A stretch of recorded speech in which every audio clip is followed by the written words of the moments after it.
Oh, hi. I didn't see you there. That was just my attempt at wit.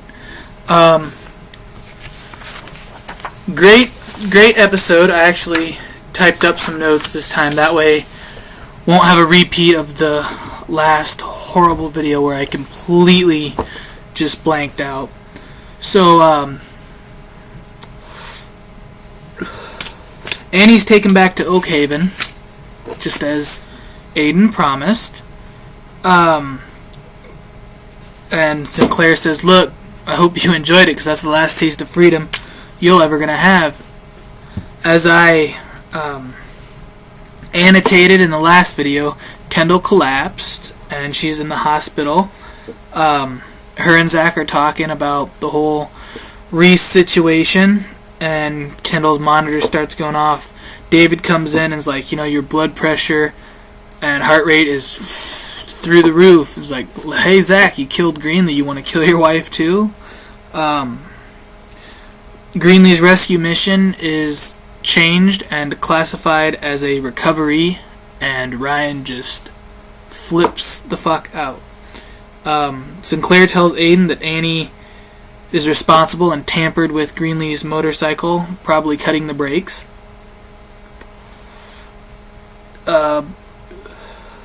Ryan, pleads with Jess, is like, you gotta find my wife! You know how Ryan gets.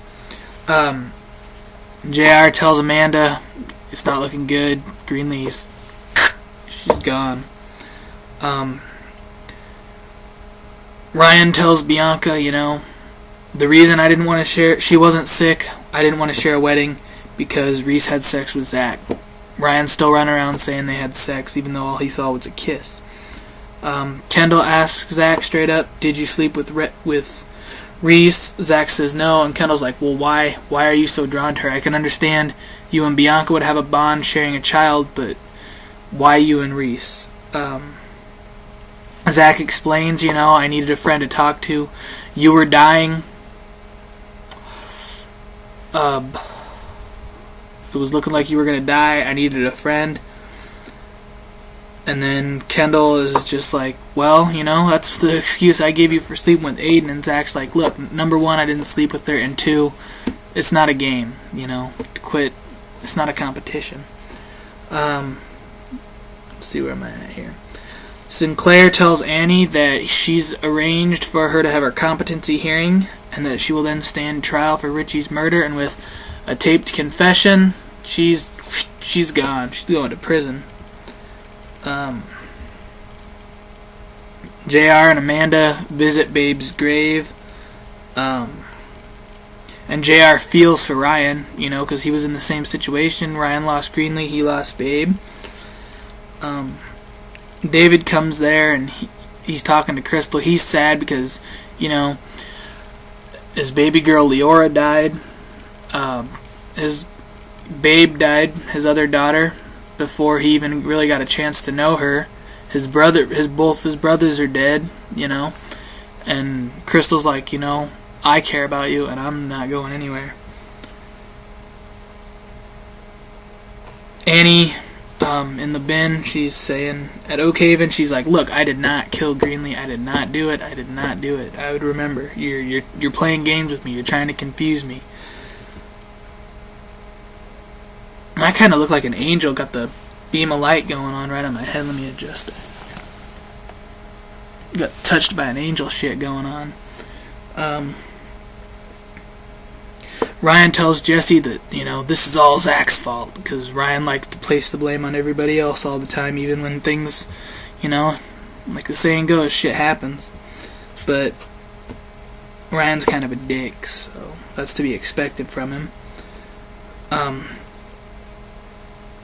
Zach and Reese are talking, and Reese is like, we can be friends, we never have to mention it again. And Zach's like, what, the tornado did a lot of damage, but our friendship has done just as much damage. It's over. We can't be friends anymore. That's it. Hit the road.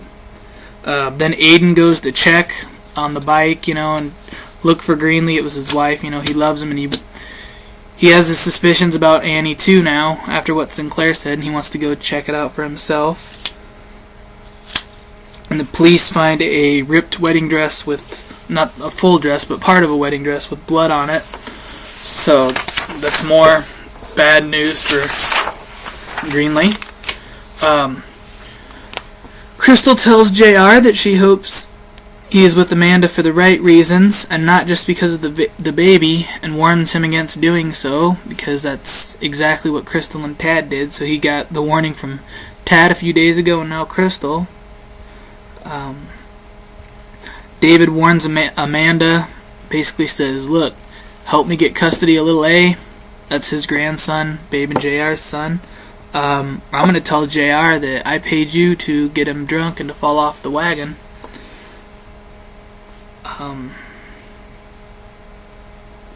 Sinclair says, Aiden's gone, you're on your own now, Annie, good luck. Which may or may not be true. Aiden's for the most part, he's a pretty good guy. It was not cool when he slept with Kendall, but, he's a guy, and Kendall's attractive enough. But anyway, so maybe that's true, maybe that's not. It depends on what he finds out about the motorcycle and if he thinks Annie's responsible. Aiden then gets in Ryan's face and blames him, like, she was my wife, I would have protected her, and you stole her away from me, and then you let her die. So everybody's kind of blaming everybody else. Ryan's blaming Zach. Aiden's blaming Ryan. It's just the blame game is going back and forth on this. Zach goes to see Kendall in the hospital again, and Jake's like, no, she doesn't want to see you. You can't come in. Then it shows Kendall in her hospital bed, and Greenlee's ghost appears. You never know if it's really a ghost or not. I mean, Jesse's ghost showed up a couple of times, and now he's alive, which was interesting because he gave all his organs away. Some other people's ghosts appeared, and then they turned out not to be dead, so it doesn't really mean too much. Plus, the way they made it look, it could have gone either way. Either it was a ghost or it was just a dream, because Kendall pops up out of bed and it's like, holy shit. And then Reese goes to talk to Bianca, and Bianca's already talked to Ryan, and Ryan told her about Reese and Zach kiss, and Reese goes to kiss Bianca, and Bianca says, don't you dare touch me, you get the fuck out of here, pretty much. And that's pretty much how it ends. It was a good episode, really liked it. I'm really looking forward to today's episode. My computer seems to be working better again, so hopefully I can stay up to date and not be so behind. Like I said, it's 10:46 on the 18th, and I'm just now getting around to doing the 17th review. So here in a couple hours, I'll turn around and do today's. So rate, comment, subscribe, and I will see you next time.